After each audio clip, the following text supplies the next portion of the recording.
जय गुरु जी संगत जी, शुक्राना गुरु जी के चरणों में मेरा कोटि कोटि प्रणाम और गुरु जी की प्यारी प्यारी संगत को मेरा प्यार भरा जय गुरु जी।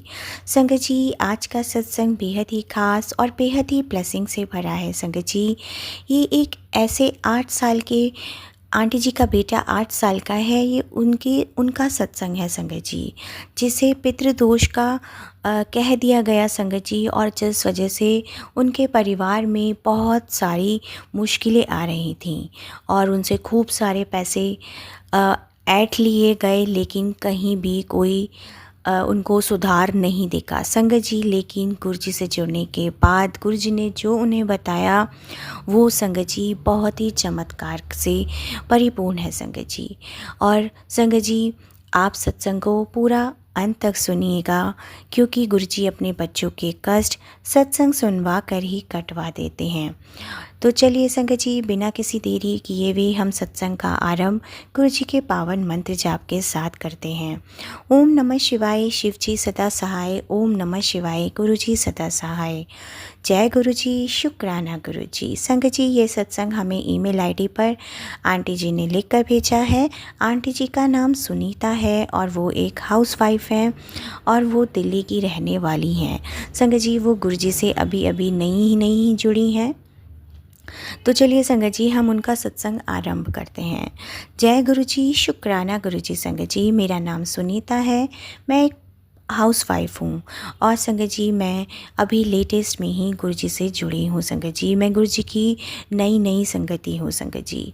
संगत जी, गुरु जी से जुड़ने से पहले मेरे जीवन में बहुत सारी मुश्किलें आ रही थी। मेरे 8 साल का बेटा, जिसका नाम आर्या था, बहुत प्यारा और बहुत समझदार, पढ़ाई में भी बहुत तेज़ था और स्कूल में हमेशा फर्स्ट आता। और सबसे बड़ी बात संगत जी, वह भगवान में संगत जी, मैं शुरू से ही शिव जी को मानती थी, तो वो मेरे साथ हमेशा शिव जी के जल चढ़ाना और शिव जी के मंदिर जाना, और जब भी मैं पूजा करने बैठूं मेरे पास हाथ जोड़कर शिव जी के आगे बैठ जाता था संगत जी। संगत जी, हमारा परिवार बहुत अच्छा खुशहाली से बीत रहा था, घर में शांति थी, दुकान ठीक चल रही थी। मेरे हस्बैंड अंकल की संगत जी एक बर्तन स्टोर है और संगत जी मेरे बेटे की पढ़ाई भी बहुत अच्छी चल रही थी। लेकिन संगत जी, वो कहते हैं ना कि किसी की बुरी नज़र सबसे पहले खुशहाल घरों पर ही पड़ती है। संगत जी, एक दिन क्या हुआ, मेरे घर के पड़ोस से एक आंटी आई और संगत जी उन्होंने कहा कि आपके घर में तो कुछ ठीक नहीं चल रहा, क्योंकि संगत जी पिछले कुछ महीनों से क्या हो रहा था, मेरे हस्बैंड अंकल की तबीयत बहुत ज़्यादा ख़राब हो रही थी, हमारी दुकान में चोरी हो गई और मेरा बेटा बार बार बीमार पड़ रहा था। मैं बहुत बड़े संगत जी, मुझे बार बार वो आंटी यही कहती थी कि तुम्हें मैं एक बहुत बड़े ज्योतिषी के पास लेकर जाती हूँ, जिनका नाम पंडित शास्त्री है, एक बार उनसे मिल लो। लेकिन संगत जी, मैं हमेशा टाल देती थी। मेरा यही विश्वास होता था कि मेरे साथ भगवान है, मेरे साथ कभी कुछ गलत नहीं होगा और वो सब कुछ ठीक कर देंगे। लेकिन संगत जी, मुसीबतें लगातार आती रहीं तो इंसान कमज़ोर पड़ जाता है। मेरे हस्बैंड अंकल की दुकान का काम जो था वो ठप होता चला गया और मेरे बेटे को रोज़ शाम को बुखार आने लगा।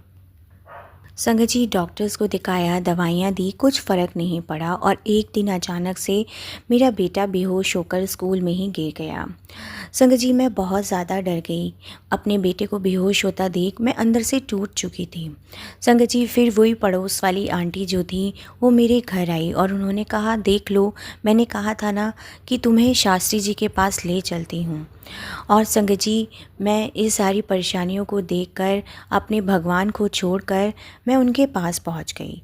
उन्होंने जैसे ही मेरी कुंडली देखी संगत जी, पूरे परिवार की, मेरे बेटे की, बड़ी देर तक देखते रहे, सिर हिलाया और माथे पे हाथ रखा और बोले कि बहुत भारी पितृदोष है इस बच्चे की कुंडली में, पीढ़ियों का कर्ज है, इसके पूर्वजों ने बहुत बड़ा पाप किया था, उसका दंड ये बच्चा भोग रहा है।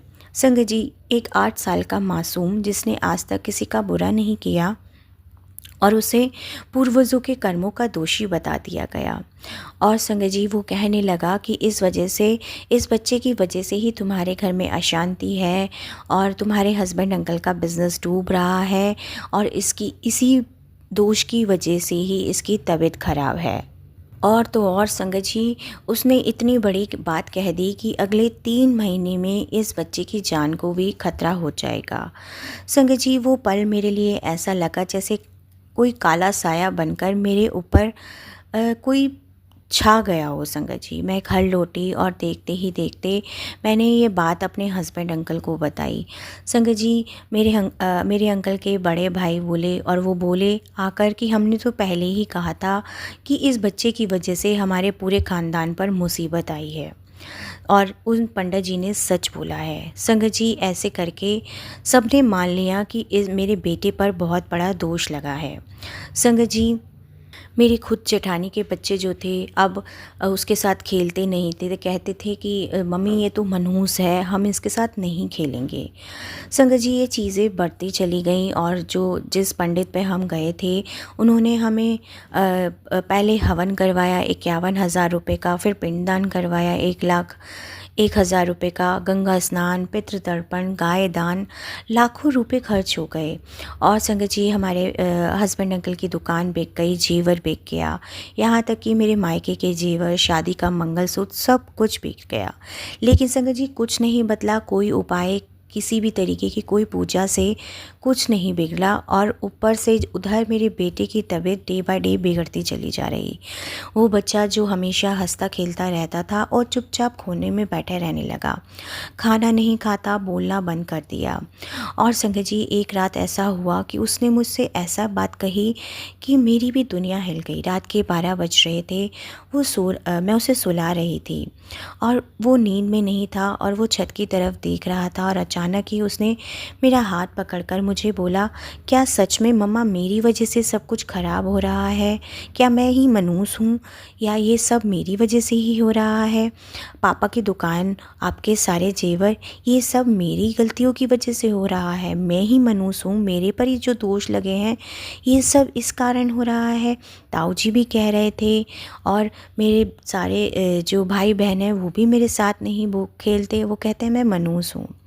संगत जी, मैंने जो है उस दिन मैं बहुत ज़्यादा दुखी हो गई, और मैं बस अपने भगवान के आगे रोने लगी, और बस मुझे कुछ समझ नहीं आ रहा था कि ये सब हो क्या रहा है।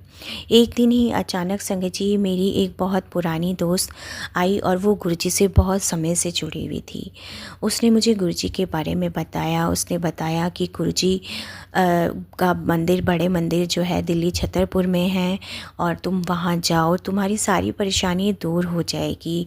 गुरुजी कभी भी कोई पितृदोष और वहम भ्रमों में रहने के लिए नहीं कहते हैं, और तुम वहाँ जाओ, मुझे पूरा पूरा यकीन है कि आर्य की तबीयत भी जो है लंगर प्रसाद करने से ठीक हो जाएगी। उसने मुझे बताया कि गुरुजी सत्संग सुनवा कर भी अपने बच्चों के कष्ट कटवा देते हैं। संगत जी, मैंने भी सोचा कि अब मैं हर तरीके से हार मान चुकी थी। मैंने अब शिव जी से यही कहा कि अब मैं कहीं नहीं जाऊंगी, अगर आप मुझे गुरुजी के पास, जब उसने मुझे बताया कि गुरुजी शिव जी का ही रूप है, तो संगत जी मुझे ऐसा लगा कि शिव रूप में मुझे गुरु मिल गए हैं। और संगत जी, बस हम जो हस्बैंड वाइफ और क्या नाम होता मेरा बेटा, हम तीनों जो हैं गुरुजी के बड़े मंदिर, गुरुजी के दर्शन करने के लिए गए। संगत जी, गुरुजी के दर्शन जब हम करने गए, वहाँ का वातावरण और वहाँ की जो वाइब्स थी ना संगत जी, बहुत ज़्यादा डिवाइन थी। मुझे बहुत ज़्यादा एहसास हुआ, बहुत ज़्यादा खुशी हुई। और मेरे बेटा जो इतने दिनों से कुछ खा नहीं रहा था संगत जी, वहाँ उसने जाकर लंगर प्रसाद किया संगत जी, जिसमें लंगर प्रसाद में रोटी प्रसाद, सब्जी प्रसाद, सब कुछ था संगत जी। और उसने बहुत दिनों बाद जो है संगत जी बहुत हंसकर लंगर प्रसाद किया, और मुझे ऐसा यकीन होने लगा कि आज अब मैं बिल्कुल सही जगह आ गई हूँ संगत जी। ऐसे ही संगत जी, मुझे वहीं पर ही गुरुजी के मंदिर से ही गुरुजी का एक ब्लेसिंग्स के रूप में एक छोटा स्वरूप मिला, और मैंने अपने घर में ले जाकर गुरुजी को विराजमान किया संगत जी। संगत जी, मैं गुरुजी से जुड़ने लगी धीरे धीरे।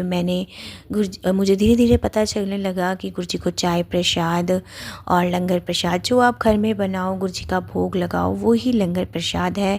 और संगत जी, धीरे धीरे मुझे गुरुजी के टेलीपैथी के मैसेजेस भी आने लगे, और मैं सत्संग भी सुनने लगी। संगत जी, पहले मैं सत्संग सुनती थी तो मुझे ऐसा लगता था कि पता नहीं इनसे कुछ होता भी है, लेकिन संगत जी जब धीरे-धीरे मेरे बेटे के कष्ट कटने लगे संगत जी, गुरुजी भी मुझे यही मैसेज दे रहे थे कि तेरे बेटे पर जो पितृदोष है वो सत्संग सुन कट जाएगा। संगत जी, मैं ये सारे सत्संग धीरे-धीरे सुनने लगी। संगत जी, मुझे गुरुजी पर पूरा विश्वास हो चला था और मुझे पूरा यकीन था कि अब मेरे जीवन की नैया जो है वो गुरुजी ही पार लगाएंगे। संगत जी, मैं बस गुरुजी से यही कहने लगी कि गुरुजी मुझे माफ़ कर दो कि मैं जीवन भर इधर से उधर भटकती रही और मैं इन पंडितों के चक्रों में फंसी रही। बस आप मेरे बेटे का बचपन मुझे वापस दे दो, उसकी हंसी मुझे वापस दे दो। संगत जी, फिर क्या हुआ, अगली सुबह संगत जी मेरे घर ना एक साधारण सी दिखने वाली माता जी आईं और वो बिल्कुल सफ़ेद साड़ी, माथे पर तिलक और हाथ में एक छोटी सी पोटली थी। और उन्होंने कहा कि बेटी, मैंने सुना है तुम्हारे बेटे को पितृदोष बताया गया है। संगत जी, अब ये सुनकर मैं बहुत ज़्यादा घबरा गई और सोचा अब ये कौन आ गई और कितने पैसे मांगेगी। लेकिन उन्होंने कहा कि मैं पैसे नहीं लेती, मैं बस तुझे एक बात बताने आई हूँ। जिस गुरु की तुम भक्त हो उन गुरु जी से बड़ा इस सृष्टि में कोई है ही नहीं। तुम अनुष्ठान करवा करवा कर थक गई हो, लेकिन गुरु जी से एक बार सच्चे मन से प्रार्थना नहीं करी। संगत जी, मैं चौंक गई और मैंने पूछा कि आपको गुरु जी के बारे में कैसे पता। तो वह मुस्कुरा कर बोली कि बेटी, गुरु जी ने ही तो मुझे भेजा है। और सुन, तुझे आज रात गुरु जी ड्रीम में दर्शन देंगे और तुझे सच्चाई बता देंगे। संगत जी, ये सुनकर वो आंटी जी चली गईं और जैसे ही मैंने उनको जाते हुए देखा संगत जी, वो सड़क पूरी खाली हो गई, कोई नहीं। वो अचानक से वो आंटी जो थी, वो जो माता जी थी, वो गायब हो गई। उसके बाद क्या हुआ संगत जी, उस रात जो था संगत जी, बस मैं ये सोच रही थी कि वो अगर मुझे कह के गई हैं तो आज गुरुजी मुझे ड्रीम में दर्शन अवश्य देंगी। लेकिन संगत जी, उस दिन रात को मैं जो है संगत जी, बस गुरुजी को याद करते हुए और गुरुजी का सत्संग सुनते हुए ही सो गई। संगत जी, तभी मुझे गुरुजी ड्रीम में दर्शन आए। लेकिन संगत जी, गुरुजी अकेले नहीं आए थे। गुरुजी के साथ एक बूढ़े बाबा थे, बिल्कुल सफ़ेद कपड़े, सफ़ेद दाढ़ी और चेहरे पर तेज। और गुरुजी ने कहा, सपने में ही सब चल रहा है संगत जी। गुरुजी ने मुझे कहा कि तूने झूठे पंडितों के पास जाकर बहुत बड़ी भूल की है, पर मैं तेरा पिता हूँ, मैं स्वयं महाशिव हूँ, मैं तुझे कभी दंड नहीं दूंगा।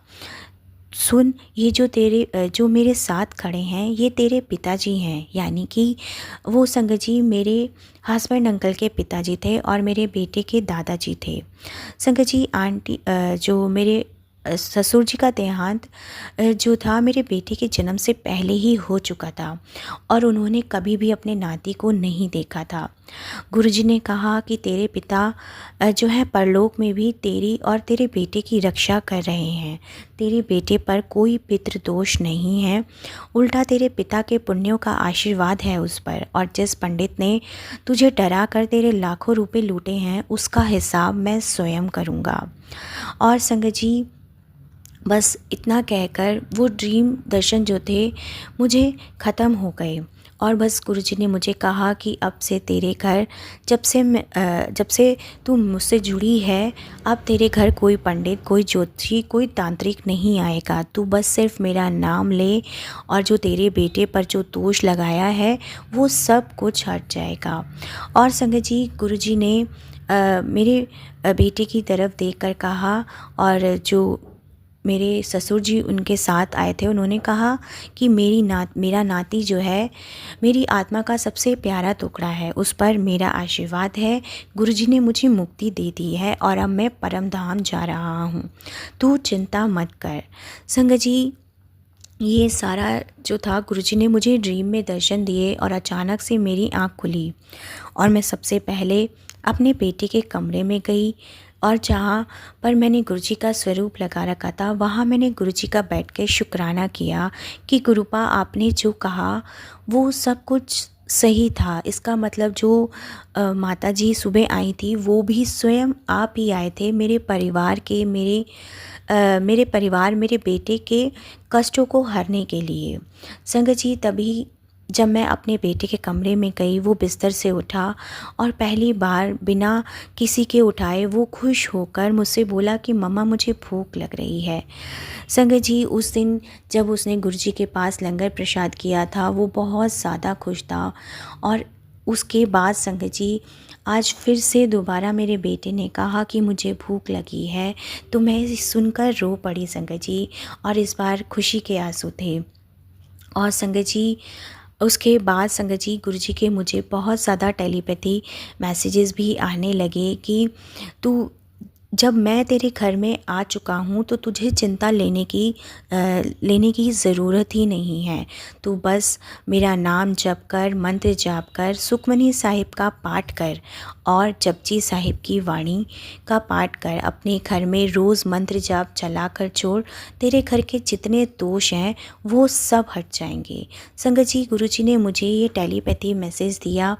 और संगत जी, मैं गुरुजी के जो वाणी से जुड़ना शुरू हुई संगत जी। मैं रोज़ गुरुजी के सुखमनी साहिब का पाठ और जपजी साहिब का पाठ करने लगी। और संगत जी, गुरुजी की कृपा की वजह से ही मैं अमृत वेला भी संभाल पा रही हूँ। संगत जी, ऐसे करते करते मैं अपने बेटे को रोज़ गुरुजी का जल प्रसाद, चंदन तिलक और संगत जी सब कुछ, जो चाय प्रसाद होता है, वो अपने बेटे को सब कुछ देने लगी। और धीरे धीरे संगत जी, मेरा बेटा बिल्कुल ठीक होने लगा। और गुरुजी ने मुझे संगत जी ये भी टेलीपैथी के मैसेज दिए कि तेरे बेटे को कोई नज़र नहीं लगी, कोई श्राप नहीं लगा। उसके सिर पर मेरा हाथ है, और जिसके सिर पे मेरा हाथ होता है उस पर कोई दोष हो ही नहीं सकता। जिस पंडित ने इस बच्चे को पितृदोष का कलंक लगाया था, उसका असली चेहरा मैं तुझे दिखा दूंगा। संगत जी, ऐसे करते करते समय बीतता चला गया। और संगत जी, उसके बाद मुझे कुछ समय बाद ये पता चला, जो पंडित के पास वो आंटी मुझे लेकर गई थी, वो लोगों को यूं ही बेवकूफ़ बना रहा था और लोगों से रोज़ लाखों रुपयों के जो है संगत जी पैसे ऐंठ रहा था। सिर्फ बस झूठा उन पर इल्ज़ाम लगा देता था या दोष के नाम पर ऐसी पूजाएं करवा देता था कि जिनका कोई अस्तित्व ही नहीं था। संगत जी, मैं सारी संगत से यही कहना चाहूँगी कि अगर आप गुरुजी से जुड़ गए हैं तो इन सब वहमों भ्रमों से बिल्कुल दूर रहिए संगत जी, क्योंकि आज की दुनिया में कोई भी सच्चे पंडित हैं ही नहीं। और संगत जी, गुरुजी हमेशा हमें नाम जप करने के लिए ही कहते हैं। गुरुजी हमें कभी डराते नहीं हैं, और ये कुंडली वगैरह से, हर एक चीज़ से हमें दूर रहने के लिए ही कहते हैं संगत जी। और संगत जी, मैं अपने गुरुजी का बहुत बहुत शुक्राना करूँगी कि अब जो मेरे हस्बैंड अंकल का जो काम जो था संगत जी, वो वापसी चल पड़ा था संगत जी। अचानक से मेरे हस्बैंड अंकल का पुराने दोस्त का फ़ोन आया, जिनसे सालों से बात ही नहीं हुई, और उन्होंने कहा कि हम एक नई दुकान खोल रहा है, तू मेरा पार्टनर बन जा। और संगत जी, मेरे हस्बैंड का काम फिर से शुरू हो गया, पहले से भी और भी अच्छा हो गया। ये सिर्फ़ और सिर्फ केवल गुरुजी की कृपा की वजह से ही हो पाया है संगत जी। और मेरा बेटा अब बिल्कुल स्वस्थ है। जिस बच्चे को डॉक्टर्स ने कह दिया था कि इसकी बीमारी हमें समझ नहीं आ रही, और जिस पंडित ने कह दिया था कि ये 3 महीने के अंदर अंदर मर जाएगा, संगत जी आज इन सब बातों को पूरे 2 साल बीत चुके हैं। अब मेरा बेटा बिल्कुल ठीक है, उसे कोई परेशानी नहीं है, वो रोज़ स्कूल जाता है, खेलता है, हंसता है। सब कुछ केवल और केवल गुरुजी की कृपा की वजह से ही संगत जी संभव हो पाया है। संगत जी, ये जो सारे भ्रम जो हमें धर्म के नाम पर डराने के लिए करे जाते हैं संगत जी, गुरुजी हमेशा हमें इन सब चीज़ों से दूर रहने के लिए कहते हैं। और संगत जी, मैं सबसे यही अरदास करूँगी सारी संगत के चरणों में कि संगत जी, जो गुरुजी के नाम से भी कितनी चीज़ें आती हैं कि लंगर प्रसाद का भोग लगवाओ या ये पूजा करवाओ। संगत जी, गुरुजी ने कभी इन चीज़ों को बढ़ावा नहीं दिया है। ये गुरुजी के नाम पर फ्रॉड हो रहा है। तो हमें ये सारी संगत को ही इस बात पर बिलीव करना होगा कि गुरुजी कभी भी इन चीज़ों से, इन वहमों भ्रमों से दूर रहने के लिए ही हमें कहते हैं। संगत जी, वही बच्चे, जो वही भाई बहन, जो मेरी जेठानी के बच्चे थे, वो जो उससे दूर भागते थे, अब सब उसके साथ खेलते हैं। ये सिर्फ़ और सिर्फ़ केवल गुरुजी की कृपा की वजह से ही संभव हो पाया है। गुरुजी ने मेरे बेटे का बचपन जो था संगत जी, वो लौटा दिया था। उसकी खुशी, उसकी हँसी सब लौटा दी थी। संगत जी, अब मैं अपने घर में हर थर्सडे को गुरुजी का सत्संग करती हूँ और अपने बेटे को भी उस सत्संग में ज़रूर बिठाती हूँ। संगत जी, बस मैं अपने बेटे को भी यही समझाती हूँ कि बेटा, ज़िंदगी में डरो मत, गुरुजी तुम्हारे साथ हैं। और संगत जी, अब मेरा बेटा, बस मैं अपने बेटे को यही कहती हूँ कि तुम गुरुजी की संतान हो। बस गुरुजी की चरण कमल से बेटा जुड़े रहो। यही तुम्हारे माता हैं, यही तुम्हारे पिता हैं और इन्होंने ही तुम्हें जीवन दान दिया है।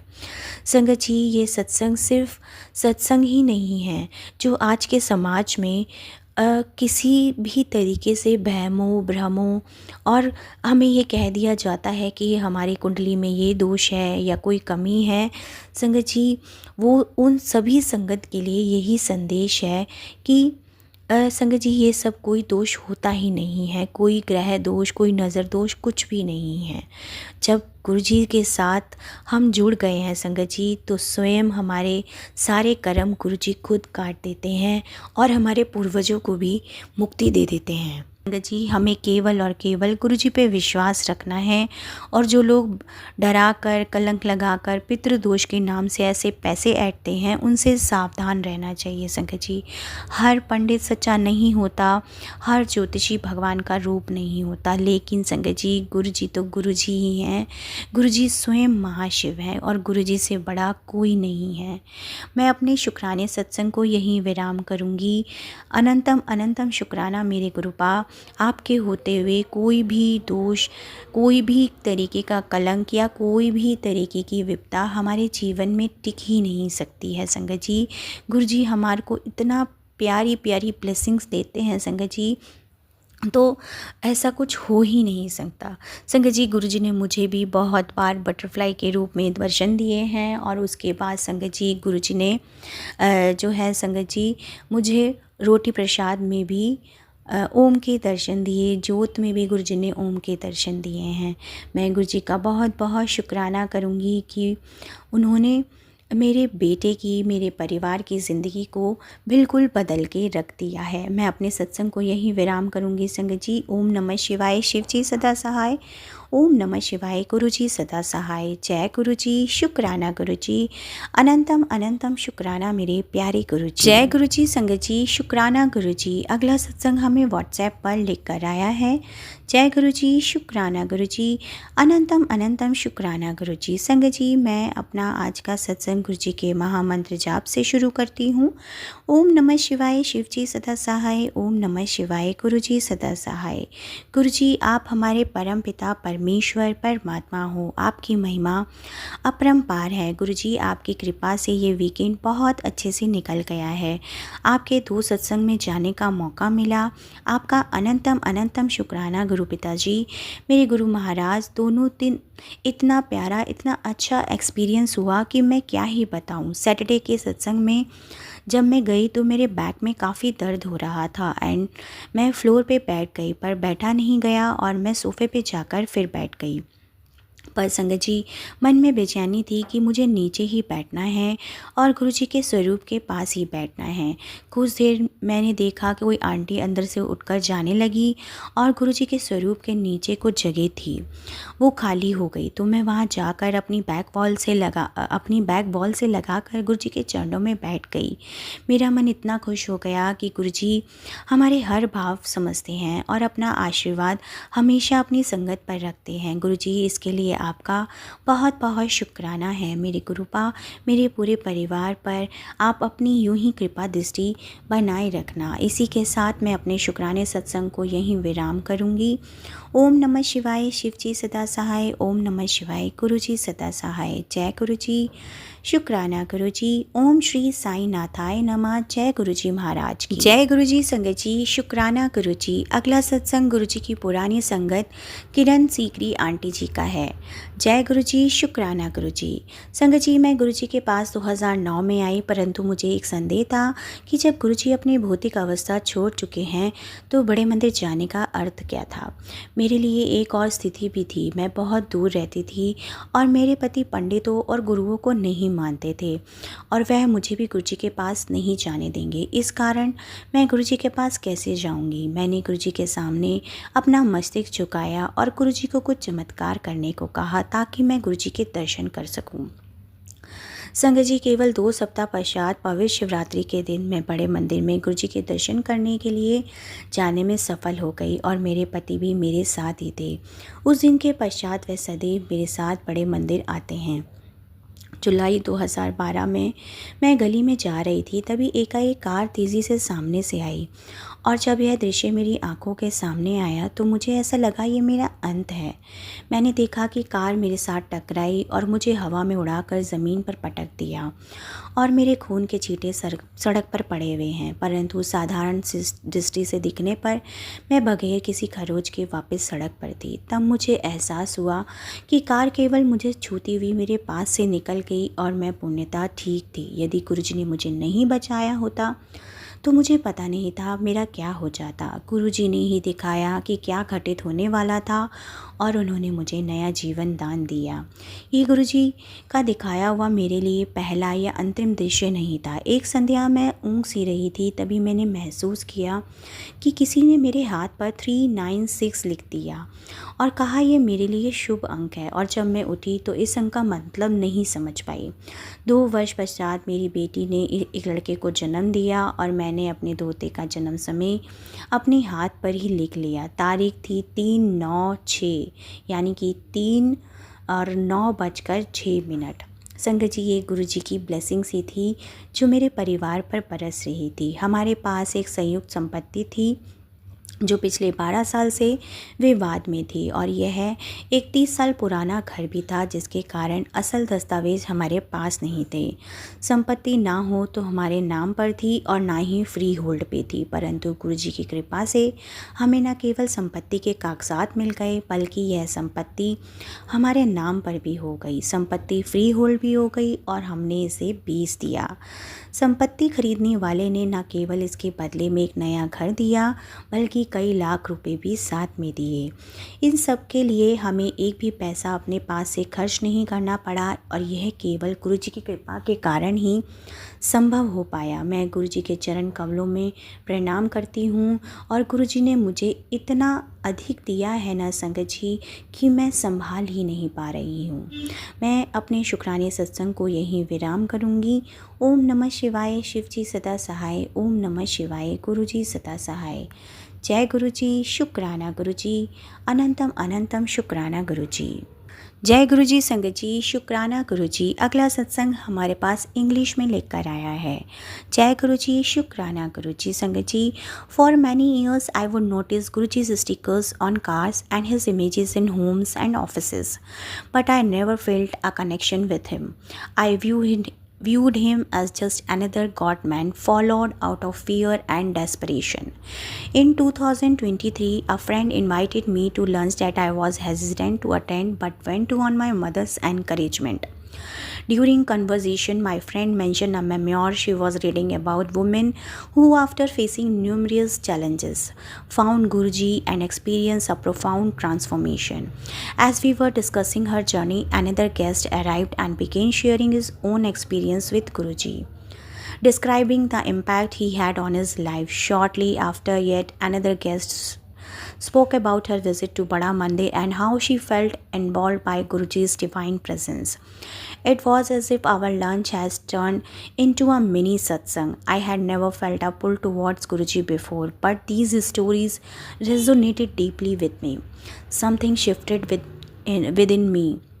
When I returned home and narrated this conversation to my mother, she revealed that a relatives of ours had also felt the power of Guruji in her life, becoming a devotee follower. I see this relative often had no idea about her connection to Guruji. Both my mother and I instituted that Guruji was calling us, and we decided to pay our respect at the Bada Mandir the following Thursday, which also happened to be my mother's birthday. I went with no expectation and entered the Bada Mandir as a casual observer, nothing how people were queuing up and goings on around me. As we climbed the stairs to the hall of the Mandir, I felt relaxed.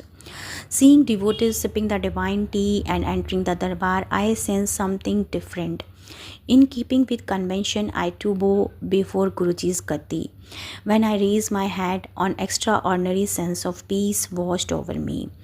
It was a feeling I struggled to articulate. It was a simply beyond words. I couldn't pinpoint what that sensation was, but it felt significant, prompting me to decide that I could visit the Bada Mandir every Thursday. On my second visit, as I bowed to the Guruji, I shared my uncertainty about why I was there. Yet I bowed in respect and silently prayed to Guruji to accept some seva from me. After the darshan, just as I was about to get into my car, I was asked if I could give a woman devotee a ride to a metro station. I happily agreed, viewing it as seva Guruji had granted me. During the 40-minute drive, I realized that I wasn't the one providing seva. The devotee was offering it by sharing her insights on connecting with Guruji. She guided me in how to listen to satsangs and the Gurbani, explaining how these practices could help dispel negativity and eliminate my path. On my second visit, I once again expressed my eagerness for seva to Guruji. As I was leaving the mandir, it was again suggested to me at the exit of the car parking that I give lift to another lady. This woman had been connected to Guruji for over a decade and shared her satsang about how Guruji has positively influenced her life and her children's lives. She then invited me to a satsang being hosted to solemnize a wedding near her home. I went, although I felt a bit out of place since I didn't know the bride or groom. I was genuinely excited and unsure of what to expect. I observed a diverse group of individuals coming together, fully engaged in Shabad and Gurbani and savoring the prasad with deep reverence. It was truly a wonderful experience. I was gifted a large swaroop and generous portion of prasad by the same woman who had invited me to the satsang. She also provided me with a plenty to take home for my parents. Upon my return, I shared the prasad with both of them, which felt like a pivotal moment in my journey with Guruji. I began to visit Bada Mandir regularly from that point. I committed to attending for 5 consecutive Mondays and later extended my visit to each of the 5 days from Thursday to Monday every week. I repeated this several times, no matter how challenging the weather in Delhi was, whether it was a sweltering heat or beating a cold, and I always felt a profound tranquility. My time spent with Guruji and the satsang provided me with a refreshing sense of renewal. My mother also joined me in this practice. I also start lighting a lamp before his swaroop and reciting the Guru mantra at home. With our limited knowledge but sincere intentions, I began offering coffee to Guruji on Monday while my mother prepared prasad for lunch every Thursday. Even on house help become a part of this, and together we pray for her mother, who was facing a critical heart surgery that often had dire outcomes. Thanks to Guruji divine blessings, her procedure not only went smoothly, but she also made a remarkable recovery. Someone very close to me had been dealing with mental health issue for a long time, and for years it was a tough cycle, denial, confusion, moments of clarity, and then back again. Even when help was offered, the affected person wouldn't always accept it. Medicines should start and then stop, and the spiral would begin all over again. Eventually we had to give medication without the person's knowledge to keep things somewhat stable. Earlier this year, 2025, due to many reasons, the routine broke. I wasn't around to manage things, and soon the symptoms came back much worse than before. It was a scary, and the illness caused a serious rift in the family. I felt helpless, and honestly, I felt angry with myself, with the situation, even with Guruji. I remember asking Guruji, I left everything in your hand. I trusted you. Why is this happening again? I wasn't questioning his presence, but I was speaking from a place of a total exhaustion, like a child crying in frustration before their parent. Around that time, I came across a satsang where someone mentioned how listening to Shabads brought healing. That really stayed with me. So I started doing the same. Every single day, I light a diya in front of Guruji and play Apni Meher Kar. I didn't pray for anything specific.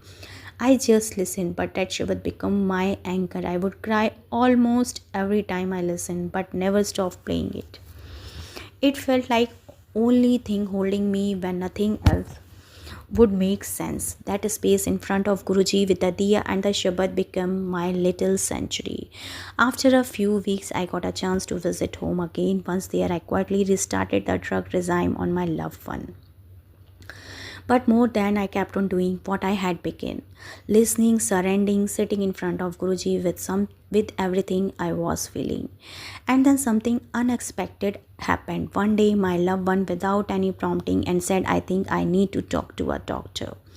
It was a complete shift, and there was acknowledgement about what had been happening and conscious willingness to begin treatment. Furthermore, a deep introspection took place, and it became the recognition that distorted perception had pained others. The persons opened up, apologizing and healing, and a soul relationship in the family softening and mending. Sangaji, I felt it in my bones that it was because of Guruji had stepped in quietly and completely. Even now, I still listen to Apni Meherkar every day, not because I am asking for anything, but because that space, those few moments keep me close to Guruji. They remind me what real surrenders look like, not giving up, but letting go.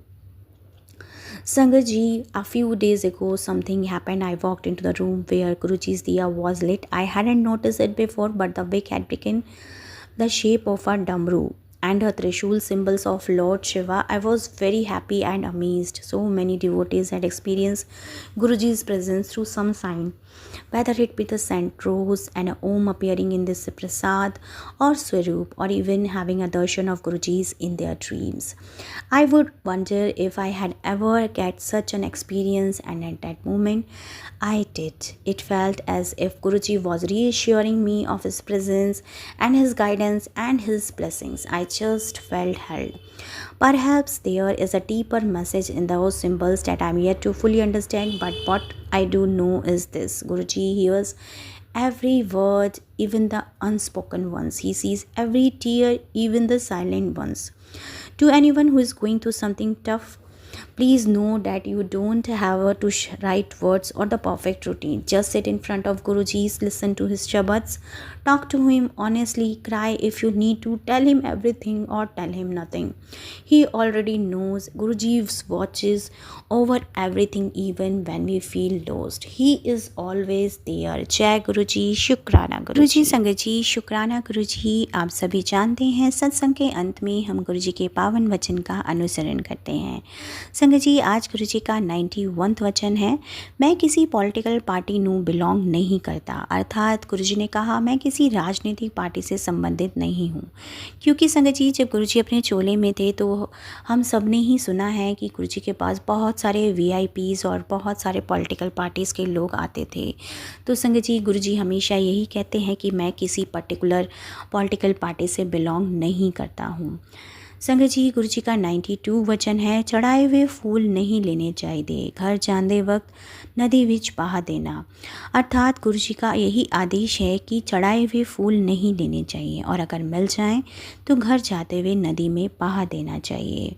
संगत जी, गुरुजी के वचन हमें जीवन में नए तरीके से जीने का तरीका सिखाते हैं संगत जी। क्योंकि संगत जी, जब हम गुरु के चरणों से जुड़ जाते हैं ना, तो जो गुरु जी की चरण की धूल है ना संगत जी, वो अगर हमारे पर पड़ जाए तो मिट्टी भी सोना बन जाती है, और गुरु जी की नज़र जिस पर पड़ जाए वो कंकड़ भी कोहिनूर कहलाता है। गुरु जी तो खाली दामन भर देते हैं, मुराद पूरी कर देते हैं, और जब देने पर आते हैं ना संगत जी, तो लिखा हुआ तकदीर का भी बदल देते हैं। तो बस संगत जी, हमें अपने गुरु जी पर विश्वास रखना है, गुरु जी के प्रति समर्पित रहना है संगत जी, क्योंकि जो संगत जी वो कहते हैं ना कि जो हमें हमारे गुरु जी दे सकते हैं वो जीवन में कोई नहीं दे सकता। बस गुरु जी पे विश्वास रखें और नाम जप करें, अमृत वेला संभालें संगत जी। गुरु जी से कहें कि गुरु जी आप मुझे अमृत वेला की दात बख्शिए। संगत जी, जब गुरु जी हमें अमृत वेला जगाते हैं संगत जी, तो हमारे कर्म, हमारे जो संगत जी उस समय की जो डिवाइन प्रेजेंस होती है वो हमें फ़ील होती है। तो संगत जी, हमें गुरु जी यही कहते हैं कि अमृत वेला संभालो, नाम जप करो, और संगत जी नाम जप में आपका जो मन करे आप वो नाम जप कीजिए, गुरु जी का मंत्र जाप कीजिए। आप चाहे राधे राधे कीजिए, चाहे श्याम श्याम कीजिए, चाहे राम राम कीजिए संगत जी, वो परमात्मा एक ही है। और हमारे गुरु जी ने हमेशा हमें यही सिखाया है कि रब एक ही है। तो बस संगत जी, इन किसी भी तरीके के वहमों भ्रमों में ना फंसें, बस केवल और केवल नाम जप करें, वही हमारे कर्म कटवाता है संगत जी, और वही हमें अपने गुरु के प्रति समर्पित भी रहने की शक्ति देता है संगत जी। तो चलिए संगत जी, आज के सत्संग को हम यहीं विराम करते हैं गुरु जी के पावन मंत्र जाप के साथ। ओम नमः शिवाय, शिव जी सदा सहाय। ओम नमः शिवाय, गुरु जी सदा सहाय। जय गुरु जी, शुक्राना गुरु जी, अनंतम अनंतम शुक्राना मेरे प्यारे गुरु जी। संगत जी, अपने प्यारे प्यारे सत्संग आप हमें यूं ही भेजते रहें। गुरु जी का बहुत बहुत शुक्राना है कि उन्होंने हमें ये सत्संग सेवा बख्शी है। और संगत जी, वीडियो को प्यारा सा लाइक दीजिए, कमेंट बॉक्स में जय गुरु जी लिखकर अपनी हाजिरी गुरु चरणों में ज़रूर लगाएं, और नोटिफिकेशन बेल ज़रूर प्रेस करें, और चैनल को सब्सक्राइब ज़रूर करें। जय गुरु जी, शुक्राना गुरु जी, अनंतम अनंतम शुक्राना मेरे प्यारे गुरु।